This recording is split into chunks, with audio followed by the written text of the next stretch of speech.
এই বনে ইসরায়েল জমানার 4000 নবীর গায়ে যেই শক্তি ছিল ওই শক্তি ছিল আমার মোহাম্মদ রাসূলুল্লাহ সাল্লাল্লাহু আলাইহি ওয়াসাল্লামের একার গায়ে।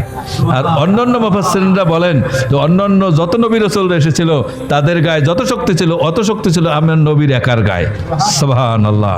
কিন্তু রোকানা বলছে আমাকে পড়ায় দাও, তুমি নিশ্চয়ই আল্লাহর নবী, আমার সাথে কেউ পারে না, তুমি আমাকে পড়ায় দাও লা ইলাহা ইল্লাল্লাহু মুহাম্মাদুর রাসূলুল্লাহ সাল্লাল্লাহু আলাইহি ওয়াসাল্লাম। হুজুর পাক সাল্লাল্লাহু আলাইহি সাল্লামের কাছে রাত্রে একজন ইহুদি এসেছে মেহমান হতে, ইয়া রাসূলুল্লাহ আমি ক্ষুধার্ত, আমি খেতে পারি নাই সারাদিনে, আমাকে কিছু খাবার দিন। হুজুর পাক সাল্লাল্লাহু আলাইহি সাল্লাম তাকে কিছু খাবার পরিবেশন করলেন। সে কাফেরে রইলে 4 আঙ্গুল কপাল বাদে সব পেট, সে এমন খাওয়া খাইছে, খাওয়ার পর রাত্রে বিছনাপত্র রাসূল পাক সাল্লাল্লাহু আলাইহি ওয়াসাল্লাম যে মসজিদে রেখে গেছে বিছনাপত্র সব নাপাক বানাইছে।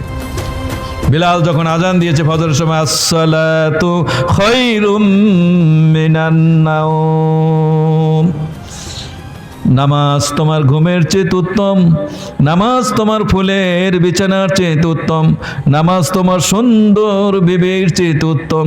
আয় আয় আয় আল্লাহ রাব্বুল আলামিনের কুদরতি কদমে 2টা সেজদা দিয়ে দে।